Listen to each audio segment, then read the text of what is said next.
Hi. Today we're going to read The Five Dog Night. I've never read this one before, have you? It might be snow in it, which is not really this time of year, but that's okay. It's fun to read stories from all times of the year. Ezra lived alone in a small house high on a windy hilltop. Well, not exactly alone. He had 5 dogs for company. And halfway down the hill lived old Betty. She visited Ezra almost every day, rain or shine. Ezra loved his dogs, but he figured he could pretty much take or leave old Betty. When Ezra saw her climbing up the hill to his house, he grumbled to his dogs, "Here comes that old busybody Betty." So there he's sitting with his dogs. That's Ezra. And here comes Betty. Betty sounds nice. Ezra, we'll have to see. As soon as he said that, all 5 dogs were up and running down the hill. They barked, they wagged their tails, they licked Betty's face. She gave them each a cookie. "Humph," grumbled Ezra. "You spoil these dogs. They're supposed to chase you away." "Posh," said Betty. "I brought you some cookies too. I'll make us a pot of tea." "Don't bother yourself," said Ezra. But Betty made tea. "Fall is here," she said. "The leaves are turning. It's going to be chilly tonight. You'll need an extra blanket." "I don't need blankets," said Ezra. "Everyone needs blankets," said Betty. "Not me," said Ezra, his mouth full of cookies. So he still ate the cookies.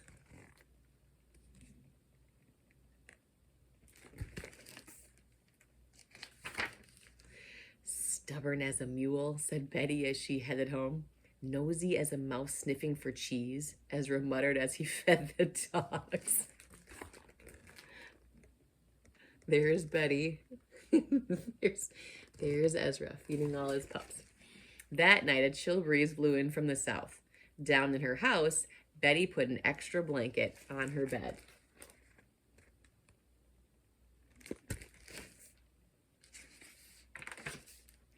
But up in his house, Ezra did not need an extra blanket. Look, he's wearing one of his puppies.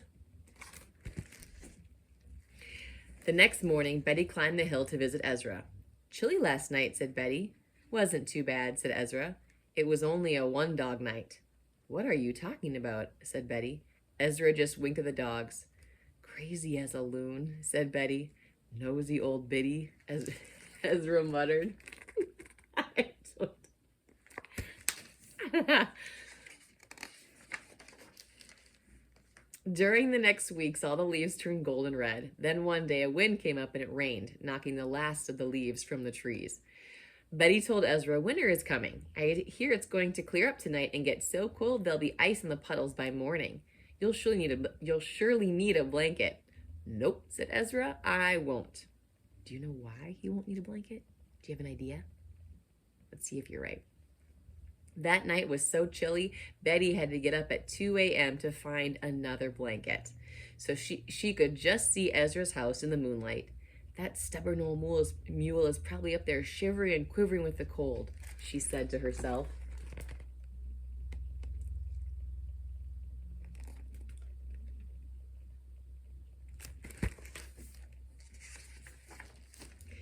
But up in his house, Ezra was not shivering and quivering with the cold. Do you see why he's not shivering with the cold? The next day, Ezra was carrying in wood for his stove when Betty came up the hill to visit. "Cold last night," said Betty. "The last of my garden froze up, shriveled, and died." "It wasn't so bad," said Ezra. "It was only a 2-dog night." "Humph," said Betty, talking crazy again.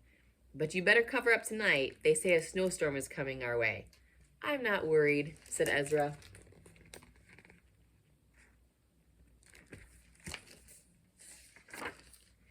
That night, the first snow fell. Down in her house, Betty took out her winter quilt. Okay, so up here we see Ezra's house with snow, and down the hill, Betty's house.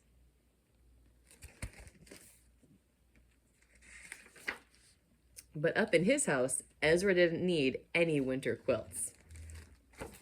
Can you see why he doesn't need winter quilts?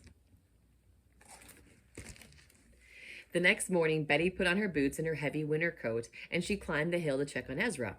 He was warming himself by the wood stove. "I brought you a blanket," said Betty. "I don't use blankets," said Ezra. "I said it before. I'll say it again." "It was freezing cold last night," said Betty. "You'll catch pneumonia." "It wasn't so bad," said Ezra. "It was only a 3-dog night." "Gibberish," said Betty. "That's all that is, but the weather is going to get worse. You'll need this blanket soon."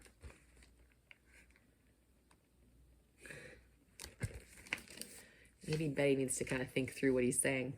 The next couple of weeks, it snowed again and then again. In fact, the snow got so deep, it reached halfway up Ezra's windows. Then one night, an icy north wind blew the clouds from the sky, uncovering the stars. The temperature dropped to 0, but Ezra didn't use Betty's blanket. What's on his bed? Can you see it? The next morning, Betty chugged up the hill in her car to visit Ezra. She brought hot chocolate in a thermos.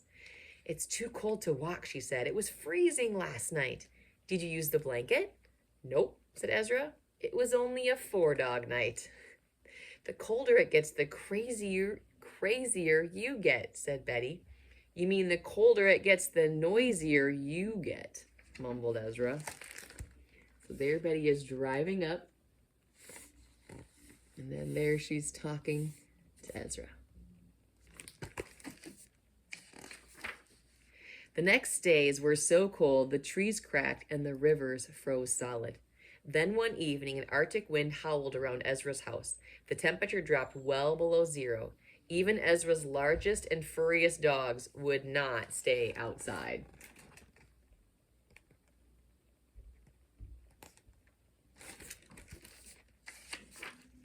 Betty piled all of her blankets and coats onto her bed. She stoked her wood fire with extra logs. Ezra will have to stoke his wood stove all night, she thought, as she shivered under her blankets, and he'll have to use that blanket or he'll turn into a block of ice. The next morning, Betty was so concerned about Ezra that she drove to his house just as the sun was rising, before she had even eaten breakfast. There was no smoke coming out of Ezra's chimney. "No fire in the wood stove," said Betty. "He's frozen to death."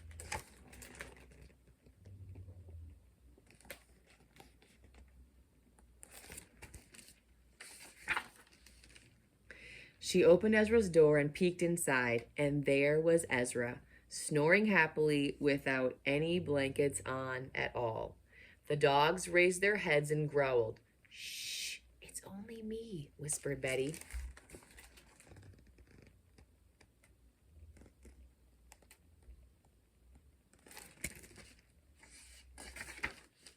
The dogs jumped off the bed, barked, and wagged their tails. Ezra woke up. "What's going on?" he asked. "I was just checking to see if you're all right," said Betty.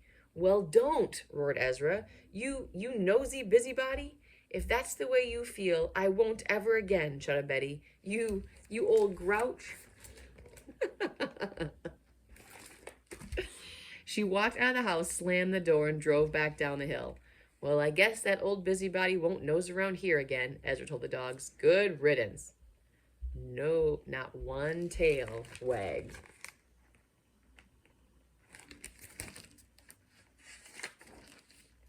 Weeks went by. The weather turned warmer. The snow melted. The dogs lay around in the front yard, watching the road. Betty didn't come up the hill.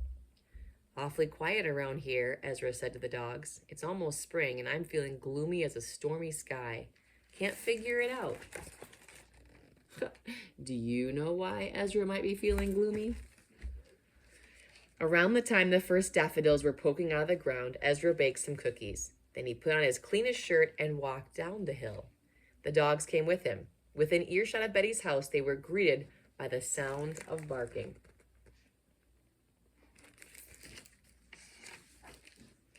5 dogs exploded out of Betty's gate and raced up the road toward them.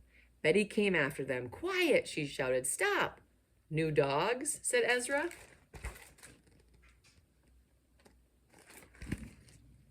"Got them in January," said Betty. "They are better company than some people I know."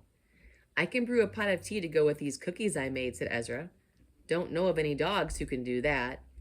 "Guess that's true," said Betty. So Ezra has 5 dogs, and Betty got 5 dogs. It's getting warmer, said Ezra as he boiled water for tea. It certainly is, said Betty. Last night was only a 1-dog night. You'll catch your death of pneumonia, said Ezra. Last night was a 2-dog night. Okay, that's just cute.